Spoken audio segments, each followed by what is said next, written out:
Que a graça e a paz do nosso Senhor e Salvador Jesus Cristo seja conosco, amém?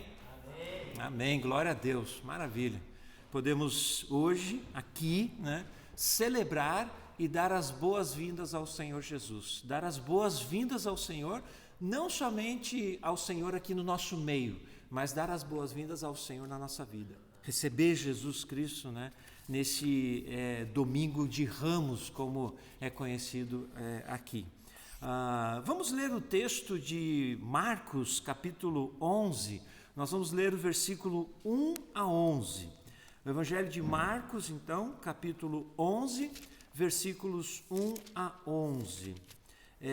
Eu trouxe hoje a projeção do texto aqui, mas você pode abrir na sua Bíblia aí, porque essa versão da Bíblia que eu estou usando é a Nova Almeida Atualizada, e é uma versão um pouco diferente. Então, você pode acompanhar na tua Bíblia, e aí com isso também pode ver as diferenças e compreender um pouquinho melhor o texto bíblico, Então, vamos ler Marcos capítulo 11, versículos 1 a 11. O texto, então, diz assim: Quando se aproximavam de Jerusalém, de Betfagé e Betânia, junto ao Monte das Oliveiras, Jesus enviou 2 dos seus discípulos e disse-lhes: Vão até a aldeia que está diante de vocês, e logo ao entrar encontrarão preso um jumentinho, o qual ainda ninguém montou. Desprendam o jumentinho e tragam aqui. Se alguém perguntar por que estão fazendo isso, respondam: o Senhor precisa dele e logo o mandará de volta para cá. Então foram e acharam o jumentinho preso junto ao portão, do lado de fora da rua, e o desprenderam. Alguns dos que ali estavam reclamaram: o que estão fazendo, soltando o jumentinho? Eles, porém, responderam: conforme as instruções de Jesus. Então os deixaram ir. Levaram o jumentinho a Jesus, puseram as suas capas sobre o animal e Jesus montou nele. Muitos estenderam as suas capas no caminho e outros espalharam ramos que tinham cortado nos campos.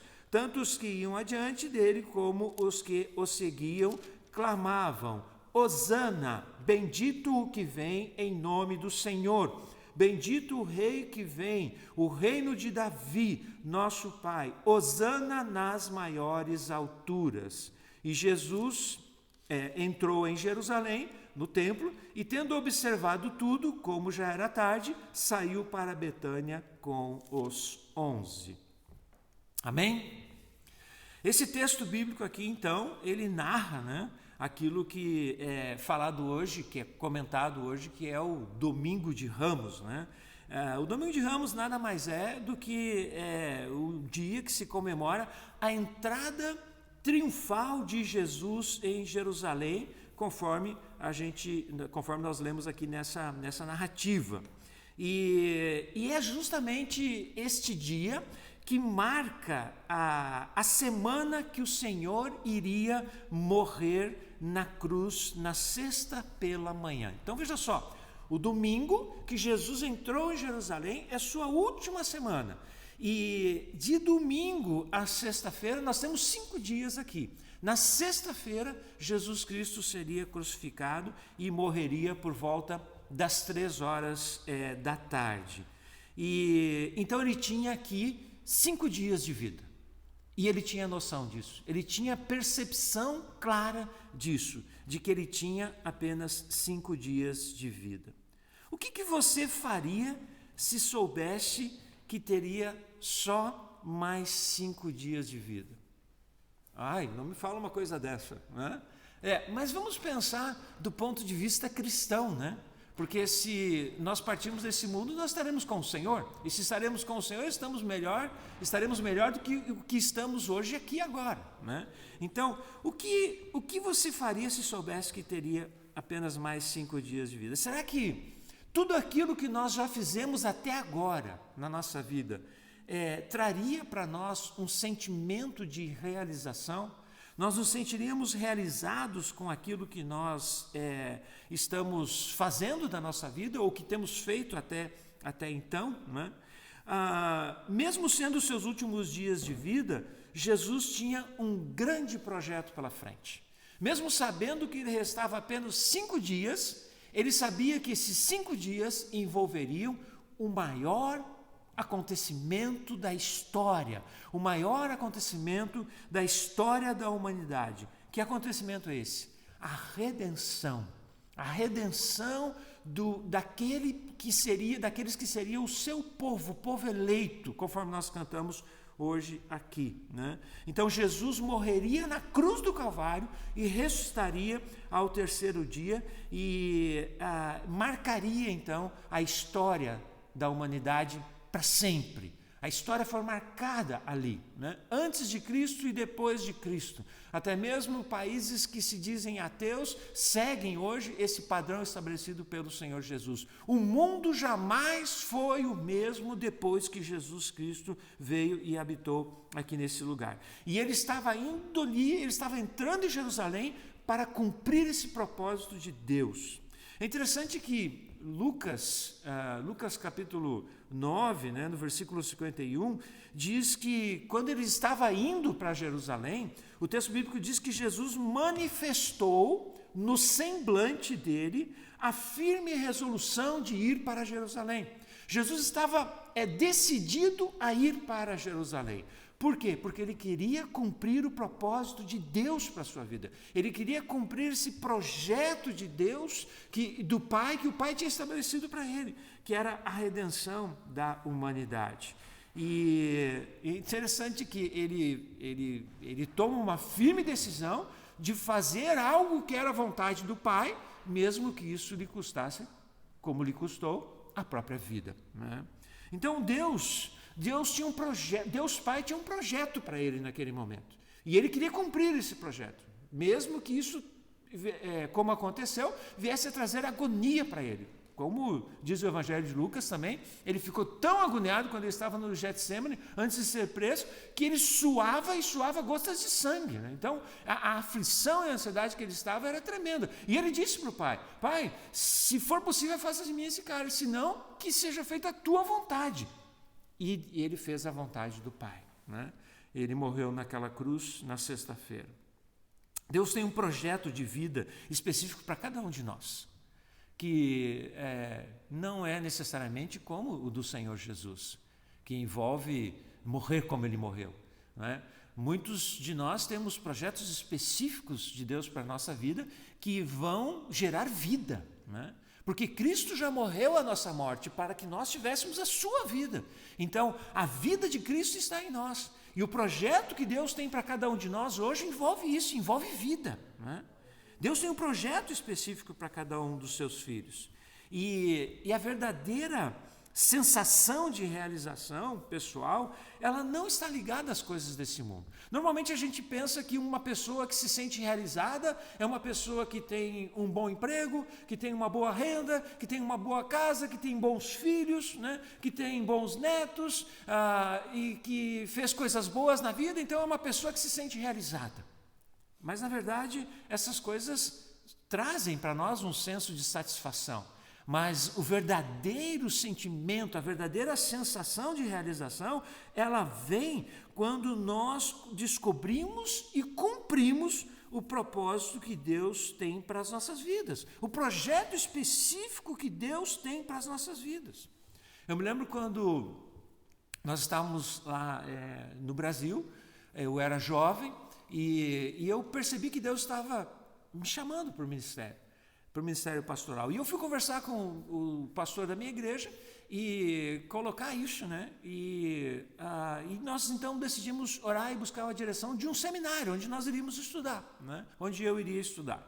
E havia algumas opções. Havia uma opção que era estudar ali em Porto Alegre, onde nós morávamos. Tinha um seminário batista ali. Havia a opção de um seminário em Gramado, da Missão Jansen, e tinha a opção de um seminário em São Paulo, Seminário Bíblico Palavra da Vida. Então, eram essas 3 opções.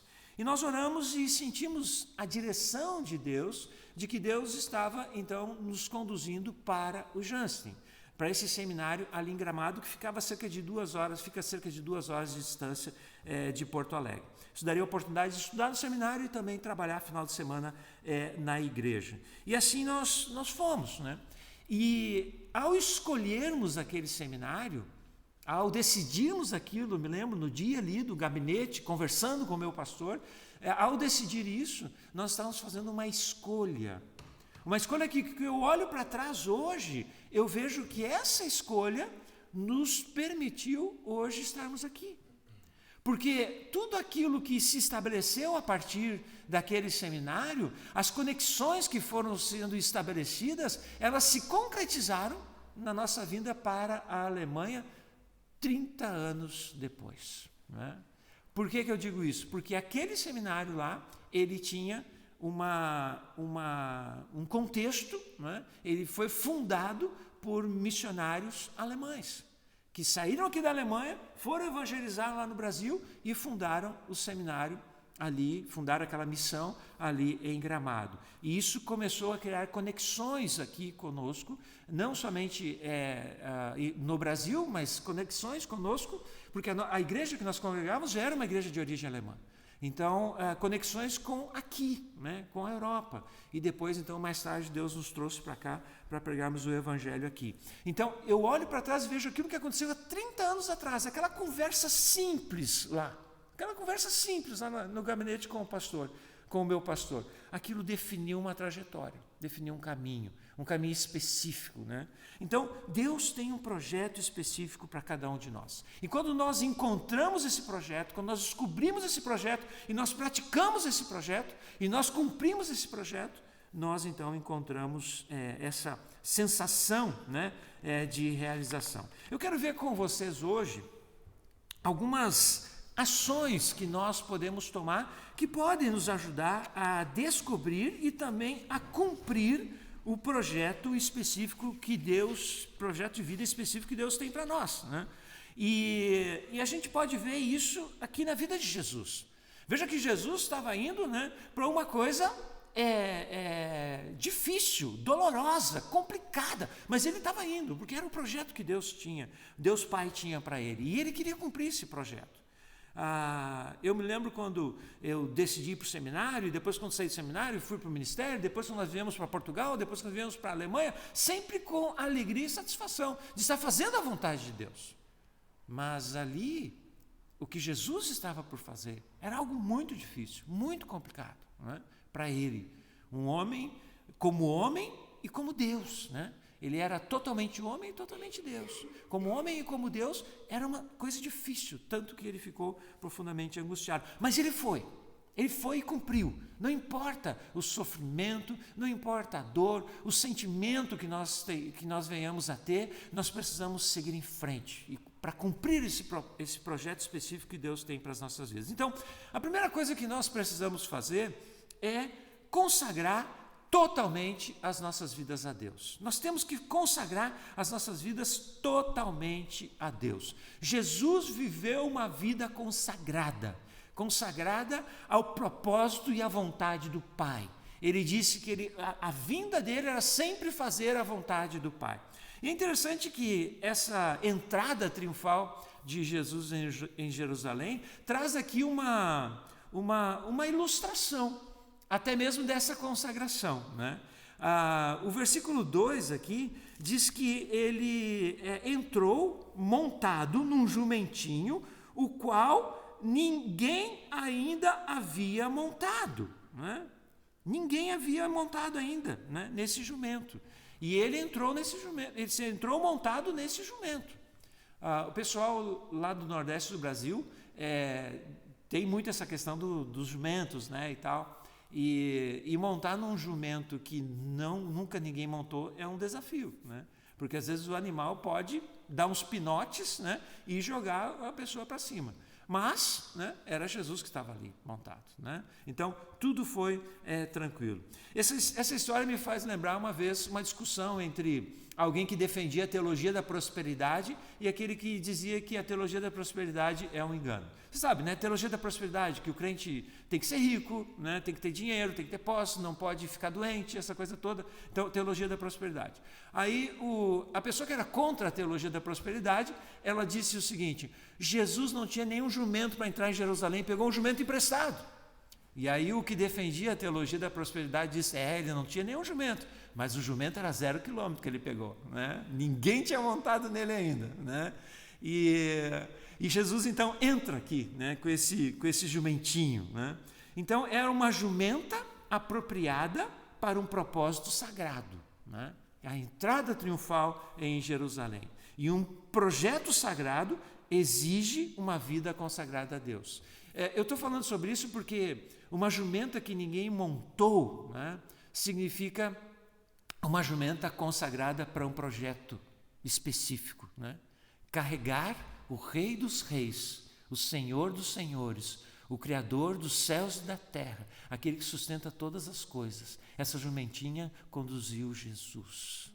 Que coisa maravilhosa, né?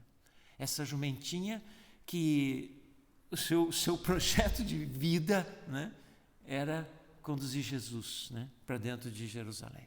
Nunca mais se ouviu falar dessa jumenta. Jesus devolveu a jumenta, mas ela cumpriu aquele propósito ali, né? Ela era uma jumenta consagrada, né, para aquilo que Deus queria fazer ali. É interessante também que Jesus, depois da sua morte, ele foi colocado num túmulo onde ninguém havia sido sepultado também. Um túmulo sem contaminação. Naquela época, quando alguém morria, eles colocavam num túmulo, né? Os túmulos daquela época, na verdade, eram buracos cavados na rocha. Eram cavernas. Eles cavavam nas rochas e botavam ali uma pedra na frente, alguma coisa desse tipo. E Jesus, então, foi sepultado num túmulo onde ninguém havia sido sepultado ainda. Isso significa pureza, consagração. Por quê? Porque naquela época, um túmulo poderia ser colocado ali vários corpos da mesma família. Então, normalmente uma família tinha um túmulo. Vocês já viram esses cemitérios que tem aquelas casinhas, né? E a família, quando morre ali, coloca um corpo, depois o outro, os familiares vão sendo colocados todos naquela casinha. Era mais ou menos isso. Então era uma gruta, aquela caverna pertencia a uma família, e essa família, então, depositava os seus mortos ali. E quando morria alguém que ia ser sepultado num túmulo onde já havia alguém sido sepultado, o que acontecia? Eles abriam, eles encontravam o que lá? O corpo, ossos, né? Mau cheiro, né? Eles encontravam sujeira, né? Imundícias, né? Que são resultados da decomposição de um corpo humano, né? Então, é por isso que os nazireus, quando eles se consagravam a Deus, né? Eles não podiam encostar num corpo morto, porque ele era consagrado a Deus, né? E o sumo sacerdote do Antigo Testamento, ele também não poderia tocar num corpo de um morto, porque ele trazia sobre ele o óleo da unção. Então ele só podia tocar no corpo de um morto se fosse pai, mãe, filho ou filha solteira. Ele não podia tocar no corpo de um familiar mesmo morto, né, o sacerdote. E o sumo, eu falei sumo sacerdote, né, mas não, é o sacerdote. O sacerdote só podia tocar no corpo do morto do pai, da mãe, do filho e da filha que fosse solteira. E o sumo sacerdote não podia tocar em corpo nenhum, porque isso simbolizava a contaminação. E Jesus foi sepultado num túmulo onde ninguém ainda havia sido sepultado. Ou seja, a vida de Jesus toda foi consagrada. A vida de Jesus, o nascimento de Jesus, a sua vida, a sua morte e inclusive seu sepultamento reflete essa consagração total e plena. Isso tem muito a ver conosco, né? No sentido de consagrarmos a nossa vida a Deus, consagrarmos a nossa vida ao Senhor, né? De colocarmos diante de Deus a nossa vida e não nos contaminarmos com essas coisas do mundo, né? Não nos contaminarmos com as coisas do mundo e buscarmos viver em santidade para o Senhor, consagrando a nossa vida a Deus. Se não há consagração, não há entendimento do projeto específico de Deus para a nossa vida. Os sacerdotes, os nazireus, aqueles que faziam voto de nazireu, eles consagravam suas vidas a Deus. Samuel provavelmente foi um nazireu, João Batista provavelmente foi um nazireu, né? São pessoas que, Sansão provavelmente era um nazireu, ou seja, não podia cortar o cabelo, não podia beber vinho, não podia entrar em contato com corpos mortos, mesmo de animais. E isso significa consagração, se afastar, né? Se não houver isso, não há cumprimento do projeto específico de vida que Deus tem para nós. Então, é muito importante nós termos isso em mente. Se eu quero saber o que Deus quer da minha vida, e se eu quero cumprir o que Deus tem para mim, eu preciso me consagrar totalmente ao Senhor. Não existe meio termo aí. A segunda ação que eu creio que é importante nessa questão de nós descobrirmos e cumprirmos o projeto que Deus tem para as nossas vidas é a confiança. Nós precisamos confiar na providência sobrenatural de Deus, né? E aqui eu volto para a jumentinha de novo, né? Por que eu volto para a jumentinha? Porque Deus Pai providenciou, né? Deus providenciou a jumenta para Jesus, né? Porque ele disse, olha, vocês vão encontrar uma jumenta assim, desamarre a jumenta e traga. Se alguém perguntar por que vocês estão fazendo isso, vocês devem dizer, o Senhor precisa dela, vai usar ela e depois ele traz de volta. E assim eles fizeram. Quando chegaram lá, foram desamarrar a jumenta, alguém perguntou, opa, onde é que vocês vão com a minha jumenta? O Senhor precisa dela e traz de volta. Simplesmente cessou ali. E foi o que aconteceu. Não houve discussão, não houve nada, porque já estava tudo preparado. Se o projeto é de Deus, Ele providencia os recursos. Se Deus chama, Ele paga a conta. Isso é fato. Se Deus nos chama, Ele vai suprir todas as necessidades que nós tenhamos. Deus vai prover tudo aquilo que for necessário para que o projeto dele se cumpra na nossa vida. Não importa o que for, se é vontade de Deus, vai acontecer. É interessante que o profeta Jonas, quando ele fugia da presença do Senhor, né, diz lá o livro de Jonas, que ele pagou a passagem dele, né?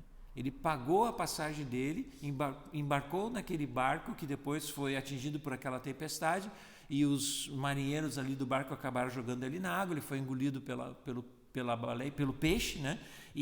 Mas ele pagou a passagem dele para entrar naquele barco, porque ele estava fugindo da vontade de Deus.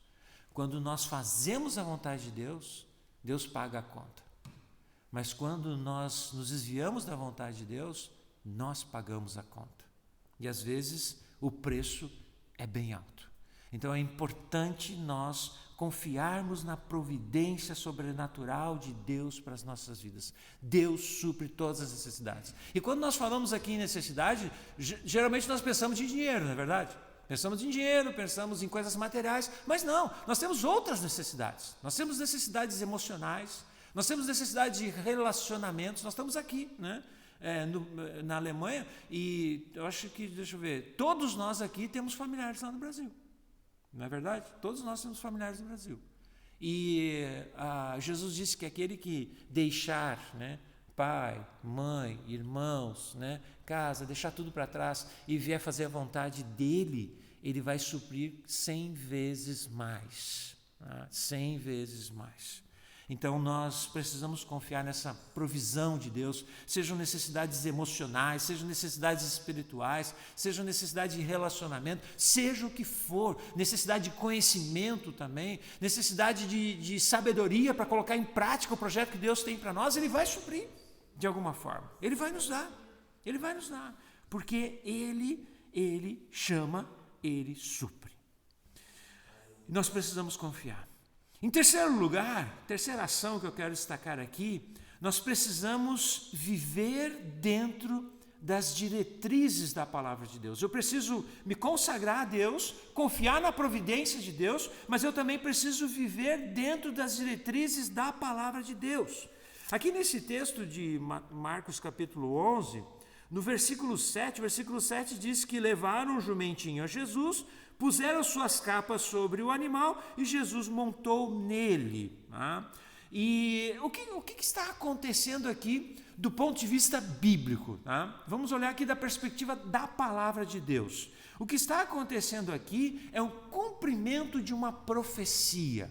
Essa mesma narrativa aqui, de acordo com Mateus capítulo 21, versículos 4 e 5, diz o seguinte: ora, isto aconteceu para se cumprir o que foi dito por meio do profeta. Que profeta é esse? Zacarias, profeta Zacarias, Zacarias 9:9. Né? E o que o profeta disse? Digam à filha de Sião, eis que o seu rei vem até você, humilde, montado em jumenta e num jumentinho, cria de animal de carga. Então aqui nós temos o cumprimento da profecia de Zacarias. Se você der uma olhada lá no texto de Zacarias, o texto de Zacarias, na versão que eu tenho, diz, alegre-se muito, ó filha de Sião, exulte, ó filha de Jerusalém. Né? Eis que o seu rei vem até você, justo e salvador, humilde, montado em jumento, num jumentinho, cria de jumenta. Né? Então, o Senhor Jesus, o Rei dos Reis, entrando ali. Né? Esse ato de chegar montado numa jumenta identificava Jesus como o Messias prometido. O ato de entrar ali com aquilo, ao montar naquela jumenta e entrar em Jerusalém montado naquela jumenta, Jesus estava dizendo: eu sou o Messias, eu sou o cumprimento da palavra profética de Zacarias 9:9. Jesus o tempo todo, ele procura cumprir a palavra de Deus na sua vida, inclusive quando está na cruz. Quando ele está na cruz, ele diz: Eli, Eli, lema sabachthani, Deus meu, por que me desamparaste? Talvez o texto mais difícil de ser compreendido do ponto de vista bíblico e teológico.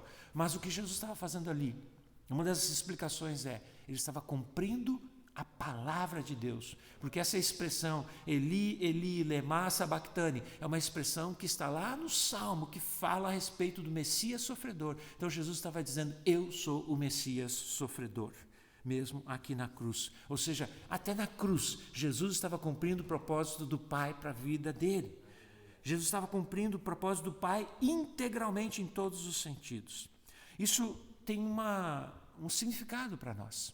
A nossa vida tem que ser norteada pela palavra de Deus. Tudo aquilo que é contrário à palavra de Deus, eu preciso não seguir nessa direção. Se a palavra de Deus está me dando uma orientação, uma direção, seja em questões de decisão, seja em questões éticas, questões pessoais, profissionais, ministeriais, seja o que for, maneira de pensar, seja o que for, se a palavra de Deus me traz uma diretriz, eu preciso seguir nessa diretriz, porque isso vai me permitir cumprir a vontade de Deus. Porque vai haver circunstâncias na nossa vida em que nós não vamos conseguir entender o que Deus quer naquele momento. Mas aí nós temos a palavra nos orienta, a palavra nos dirige. Né? A palavra é a nossa bússola, é o nosso guia. Né? Há 30 anos atrás, a gente usava muito essa expressão, a palavra de Deus é a nossa bússola. Hoje em dia, o mais adequado seria a gente dizer: a palavra de Deus é o nosso GPS, né? É o nosso Maps, né? É aquele que nos orienta, né? E que nos leva para o caminho certo. Mas tem que ter um bom sinal, não é verdade? Porque se lá no Brasil, se tu não tem um bom sinal, tu vai parar no meio de uma favela, dependendo do lugar onde você está, e pode arrumar uma encrenca muito séria, né? Pode arrumar um problema, né? Então tem que ter um bom sinal também, né? Ou seja, você tem que estar conectado, né? Tem que estar conectado para poder receber uma orientação clara ali da palavra de Deus, né? Então a palavra de Deus é o nosso Maps, né? É o nosso GPS, é o nosso Easy, né? É aquele que nos orienta, que nos diz onde devemos ir.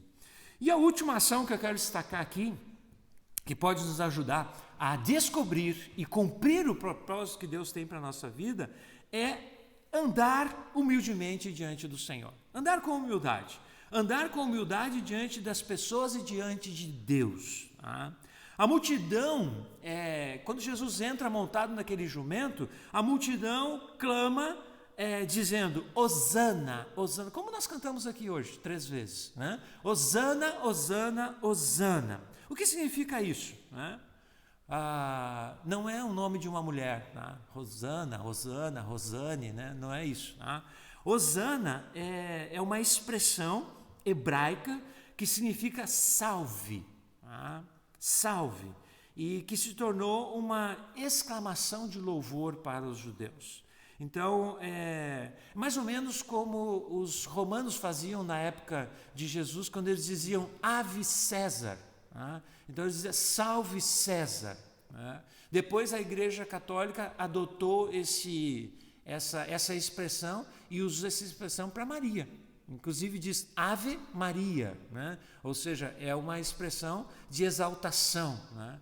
Só que a palavra de Deus diz que nós temos que exaltar somente o Deus Criador dos céus e da terra. Né? Então, essa expressão Hosana, salve, né? Ela tem que ser dirigida não a homens, nem a pessoas, né? Nem a instituições, nem a governos, nem líderes políticos. Né? Ela tem que ser dirigida a Deus. Né? E esse povo, então, fez isso aqui. Né? E aqui, então, também nós temos o cumprimento do Salmo 118, versículos 25 a 27, que diz assim: ó, salva-nos, Senhor, nós te pedimos, ó Senhor, concede-nos prosperidade, bendito que venha em nome do Senhor, da casa do Senhor nós os abençoamos, o Senhor é Deus, Ele é a nossa luz, adornem a festa com ramos até as pontas do altar. O cumprimento aqui, a entrada de Jesus em Jerusalém foi o cumprimento também do Salmo 118 aqui. Mas nós temos que ter um pouco de sobriedade aqui também. Por quê? Porque provavelmente essa mesma multidão que aclamou Jesus, nós não podemos dizer com certeza, mas talvez algumas dessas pessoas que estavam ali no meio dessa multidão podem ter sido as mesmas que 5 dias depois gritavam lá na frente do palácio de Pilatos: crucifica-o, crucifica-o, e que escolheram, Barrabás e não Jesus. Lá no Brasil nós éramos pastores de uma igreja batista,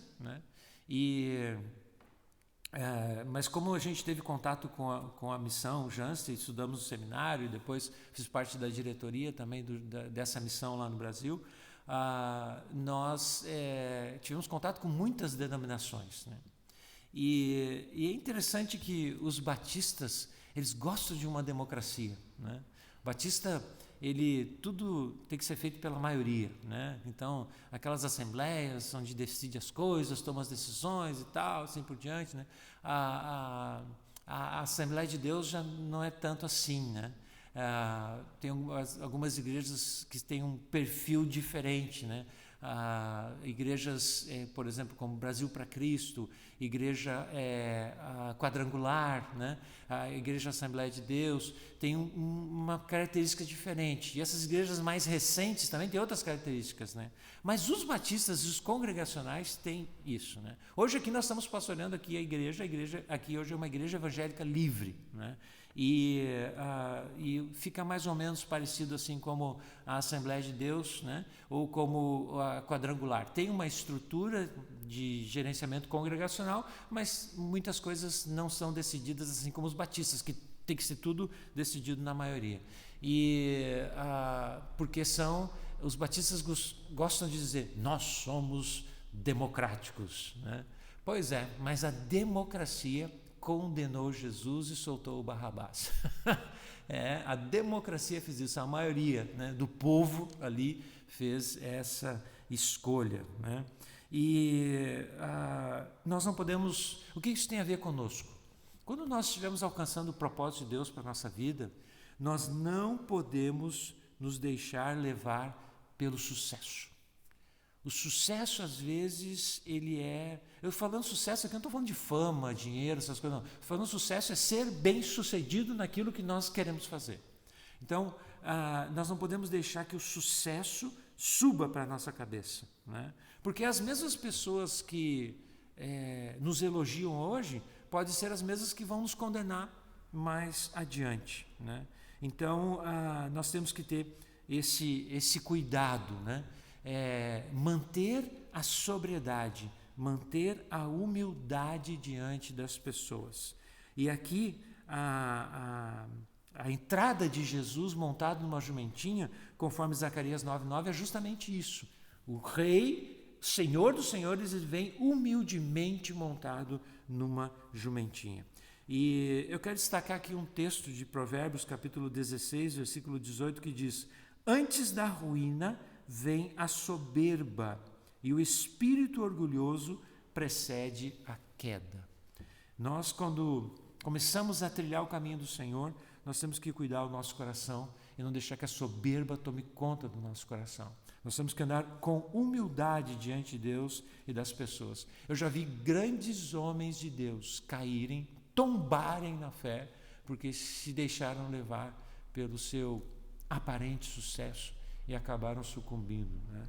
A altivez, o orgulho precede a queda. Aquele que se humilha será exaltado, e aquele que se exalta será humilhado, disse Jesus, né? O Filho do Homem veio para servir, né? E quem quer ser o primeiro tem que ser aquele que serve, né? Então nós temos que andar com humildade diante das pessoas. Eu conheço muitos pastores no Brasil que depois que ficaram famosos, conhecidos, né, eles não conversam, né, com as pessoas, eles mantêm, né, aquela postura, não, agora eu sou, né, especial, né? E como disse a Gabi esses dias para mim, né, até faz a sobrancelha, né? Né? Nada contra quem faz sobrancelha, né? Porque a minha eu não faço, eu só dou uma parada de vez em quando. Mas muda a maneira de falar, né? Muda a maneira de se vestir, né? Não conversa mais com determinadas pessoas, só conversa com pessoas especiais, né? E parece que é outra pessoa, né? E aquilo que levou ela, que Deus usou para levar ela naquela condição, se perde, se dilui, né? Porque a altivez tomou conta do coração, né? E o orgulho é o pecado de Satanás. É o pecado de Satanás. Então, a gente precisa andar humildemente. Se eu quero descobrir o projeto de Deus para a minha vida e eu quero concretizar esse projeto, eu preciso andar com humildade na presença de Deus. Para concluir, eu quero fazer aqui uma comparação, né? Jesus aqui cumpriu o propósito que Deus Pai tinha para ele, né? E o que Jesus fez já havia sido profetizado lá em Gênesis, capítulo 49, versículos 8 a 12, quando Jacó chama os seus 12 filhos, para abençoá-los antes de morrer. Ele traz uma bênção especial sobre Judá. Muito interessante. Olha só, temos aqui, né, o texto, né? Olha só, o texto diz assim: Judá, os seus irmãos, Jacó dizendo para Judá, tá? Judá, os seus irmãos o louvarão, a sua mão estará sobre o pescoço dos seus inimigos, os filhos de seu pai se inclinarão diante de você. Lembra? Jesus é o leão da tribo de Judá, né? Ele é o filho de Davi, né? Judá é um leãozinho, da presa você subiu, meu filho. Ele se agacha e se deita como leão e como leoa. Quem o despertará? O cetro não se afastará de Judá. Aqui falando sobre a linhagem dos reis, né? Dos reis de Jerusalém e também do reinado espiritual de Jesus Cristo, né? O reinado eterno de Jesus Cristo. E ele diz: o cetro não se afastará de Judá, nem o bastão sairá de entre os seus pés, até que venha Siló. Tem uma outra tradução aqui que diz: até que venha aquele a quem eles conhecem, ou seja, o Messias. Então, os próprios judeus entendem que aqui há uma revelação profética a respeito do Messias. E a ele obedecerão os povos obedecerão. E aí o versículo 11: ele amarrará o seu jumentinho à vide, e o filho da sua jumenta. Jesus estava com o jumento e a jumentinha, né? A videira mais excelente, lavará suas roupas no vinho, no seu sangue, e a sua capa em sangue de uvas. Os seus olhos serão cintilantes de vinho, e os seus dentes serão brancos de leite. O que Jesus fez nesses últimos dias, que ele tinha de vida já havia sido estabelecido antes da fundação do mundo. Já havia sido profetizado por Jacó antes da sua morte, por Zacarias e por todos os profetas. Jesus cumpriu o projeto específico que o Pai tinha para ele.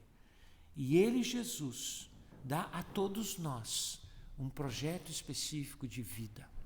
Deus quer nos usar. Deus quer te usar. Onde você está, Deus quer te usar. Deus te trouxe para cá, Deus te colocou no lugar onde você está, porque Deus quer te usar. E nós só vamos nos sentir realizados, plenamente realizados, quando nós cumprimos esse projeto de vida que Deus tem para nós. Eu quero convidar vocês a nós dizermos para o Senhor isso hoje. Senhor, eu quero, Deus, eu quero cumprir o projeto que o Senhor tem para a minha vida. Eu não quero me desviar nem para a direita nem para a esquerda. Eu quero andar sempre nessa direção. Eu quero cumprir o alvo, a meta que o Senhor tem para a minha vida. Mesmo que isso custe a minha própria vida. Quero convidar você a dizermos isso para o Senhor hoje. A colocarmos isso para o Senhor. Vamos ficar em pé. Vamos dizer isso para o Senhor. Eu não sei se você sabe qual é o projeto que Deus tem para você. Se você ainda não tem certeza do que vem pela frente, diga para o Senhor: Senhor, abre os meus olhos, Deus. Eu quero me consagrar a Ti, Senhor. Eu quero viver para Te servir, Senhor. Me ajuda, Senhor, a confiar na Tua provisão, Senhor. A viver dentro das diretrizes da Tua palavra. E quando as coisas começarem a acontecer, me ajuda a andar humildemente diante de Ti, Senhor, e diante das pessoas. Vamos dizer isso para o Senhor nessa hora. Querido Deus, nós te agradecemos, Senhor. Em primeiro lugar, eu quero te agradecer, Jesus, porque o Senhor veio até esse mundo. O Senhor cumpriu o propósito do Pai. Jesus, o Senhor, foi até o fim. Suportou a agonia, a morte. E hoje está vivo e reina soberano sobre tudo e sobre todos. Obrigado, Senhor. Obrigado, Jesus, por tamanha salvação, Senhor. Nós não merecíamos isso, Senhor. Mas o Senhor nos deu, Jesus. Obrigado, Senhor. Mesmo não merecendo, o Senhor nos salvou. E também, Senhor Deus, além de nos salvar, o Senhor quer nos usar, Deus. Nós queremos te agradecer, Senhor Deus, porque o Senhor nos usa. Queremos te louvar, Senhor Deus, porque o Senhor tem um propósito para as nossas vidas, Deus. O Senhor tem um propósito para cada um de nós. O Senhor nos trouxe para essa terra, Senhor Deus. O Senhor tem um projeto para nós aqui, Senhor. Abre os nossos olhos, Deus, para que possamos compreender e entender, Senhor Deus, qual é esse projeto, qual é esse propósito, e possamos, ó Deus, alcançar, cumprir esse propósito, esse projeto que o Senhor tem para nós, Deus. Te pedimos isso, Senhor, porque muitas vezes, Senhor Deus, nós somos atingidos, ó Deus, pelas coisas desse mundo, Senhor Deus, pelas preocupações, pelos temores, Senhor. Satanás se levanta, Senhor Deus, o mundo conspira, Senhor, e a gente fica às vezes sem saber o que fazer, Senhor. Por isso nessa hora, Senhor Deus, nós aqui, Senhor Deus, somos teus servos, Senhor. Somos o teu povo, Senhor. E nós queremos aqui agora nessa hora, Senhor, dizer que nós queremos consagrar nossa vida a Ti, Senhor. Totalmente, Senhor. Se temos nos contaminado com alguma coisa impura desse mundo, Senhor Deus, que o Senhor nos limpe, Senhor, através do Teu sangue, Jesus. Que o Senhor nos limpe, nos purifique, Senhor. Queremos viver em santidade, em pureza, consagrando as nossas vidas a Ti, Senhor. Oh Deus Todo-Poderoso, Deus, nos ajuda também a confiar, Senhor, no Senhor, a confiar na Tua provisão, Senhor, a seguir as diretrizes da Tua palavra, Pai. Quando o Senhor nos mostrar que possamos obedecer, Senhor Deus, mesmo que isso nos custe algo, Senhor, possamos caminhar nessa direção, Senhor Deus, mesmo que isso traga sobre nós, ó Deus, algum tipo de prejuízo aos olhos humanos, Senhor. Oh, meu Deus, peço isso pela minha vida, pela vida dos meus irmãos que estão aqui, Senhor. Em nome de Jesus, Deus, usa-nos, Senhor. Queremos, ó Deus, nos sentir plenamente realizados, não com as coisas deste mundo, Senhor, mas nos sentir plenamente realizados em cumprirmos a Tua vontade, Senhor, para as nossas vidas aqui nesse mundo, Senhor. Obrigado, Senhor. Nos ajuda a confiarmos no Senhor. Nos ajuda a mantermos, ó Deus, a nossa humildade, Senhor Deus, quando as coisas começarem a acontecer, Senhor. Nos ajuda, Senhor. Nos ajuda, Deus. Obrigado, Senhor. Obrigado, Deus. Glórias a Ti, Jesus.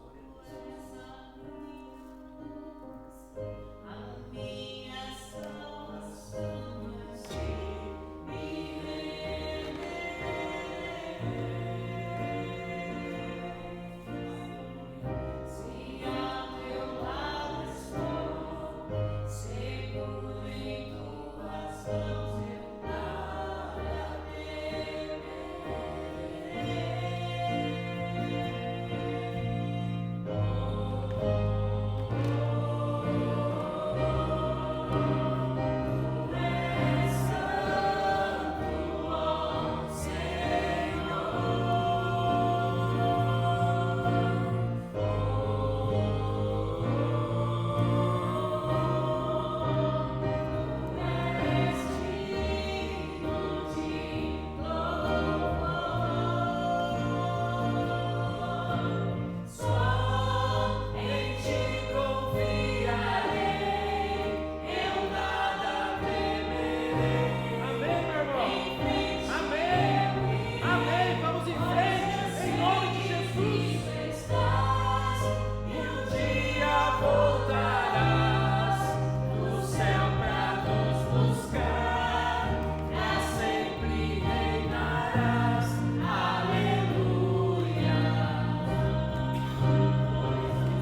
Obrigado, Senhor.